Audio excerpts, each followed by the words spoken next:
Hello, welcome to my YouTube channel. I'm just starting out. Well, I've got a few videos but they're not very good. Anyway, this one I'm doing about my spark gap Tesla coil. My spark gap Tesla coil is made on a piece of 68mm diameter PVC pipe. It has 1000 wraps of 0.44mm or 26 AWG wire. It has 1000 wraps. Then it has the toroid that I made myself out of a pool noodle and some adhesive aluminium tape. And then I've got the chrome, well not chrome, it's polished stainless steel ball on the top of that. I'm running this whole Tesla coil on 2 ZVS boards, as you can see. They're the ones off the jungle site. You get the ZVS board and the flyback transformers for 20 quid each, so it's not a bad price really to get yourself going. This does run on one ZVS board exceptionally well. I didn't really need the two, but to give it that little bit more punch. And then I've got the cooling fans, one in there and one under there. That's going to be in this hole at the back when I get round to it.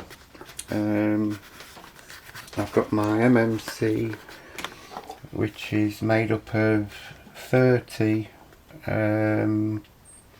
induction hob capacitors, polypropylene,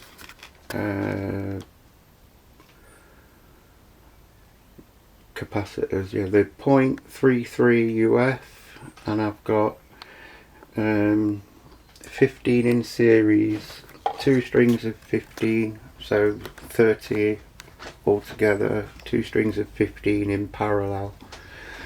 In this fryer here, which looks really nice, no it doesn't, it's got my spark gap in it. I'm using it as a Faraday cage in an attempt to stop Ofcom from coming round and slapping me with a massive fine for using an illegal spark gap transmitter. So I have RF chokes coming on the way out, and the whole stainless steel tub is screwed together so that it creates one solid piece of metal. You can see I've got the earth strap here, and then I've got the spark gap in there. That's how wide my spark gap is. It's quite wide because I'm using quite a lot of power from both flyback transformers. The flyback transformers already have diodes built in that turn it to DC, but there is also AC in the circuit, so to make my circuit just constantly DC, I've put 2 20 kilovolt diodes in series after this red line to give me a better square wave. I'm currently running it off a bench supply, which isn't enough. The bench supply keeps going into CC mode and clamping me down to about 15 volts when I've got it set to 25. It just can't handle the raw amperage, so I'm building a microwave transformer power supply. I've taken the secondary coil off and I've put my own aluminium magnet wire on, and I've got 24 volts this side and 12 volts this side. Then I've got my bridge rectifier for the 25 35 volts and for the 12 volts. These are my capacitors for the 12 volt side.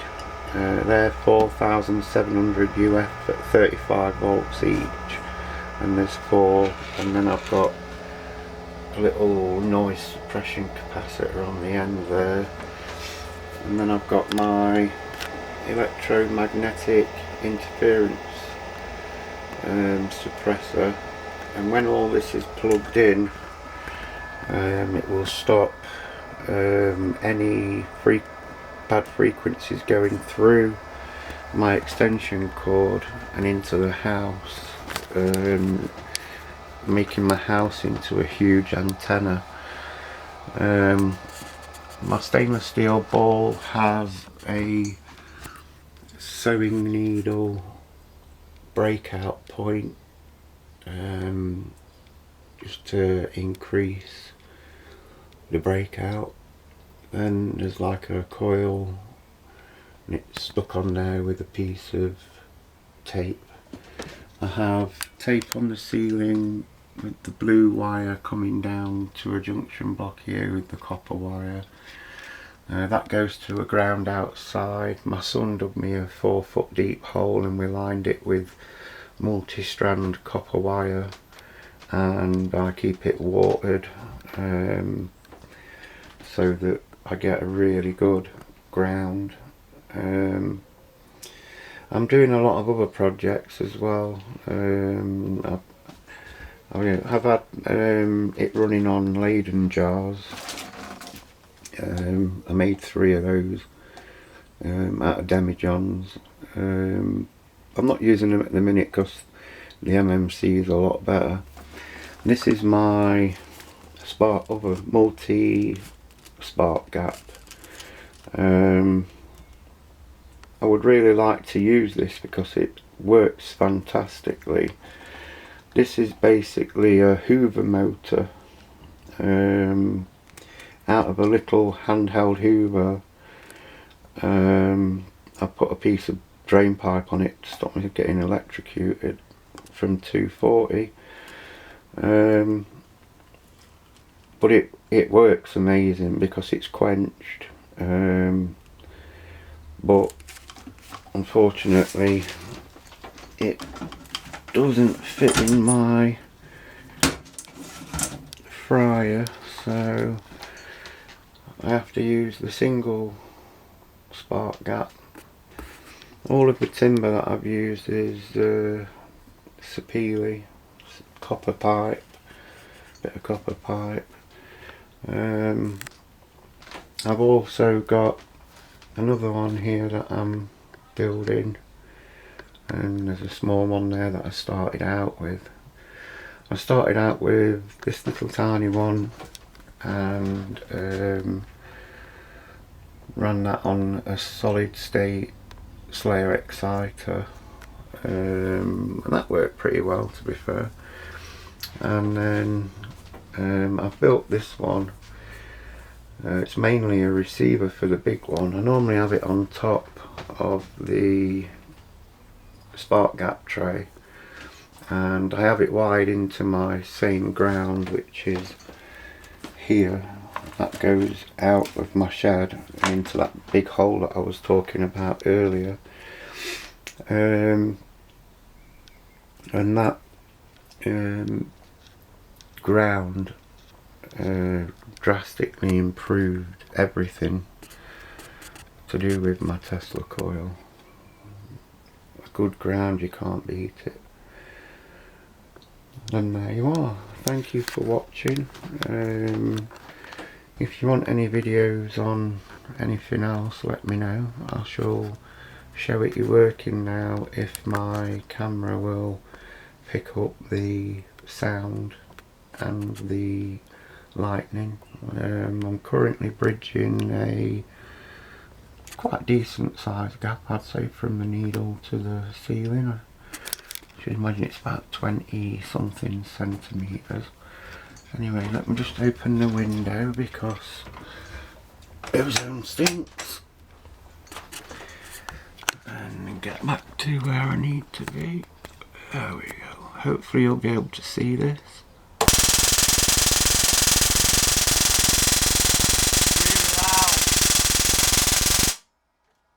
Yeah, it's really loud. Yeah, thank you for watching. If you want to see anything else, just comment. Thank you.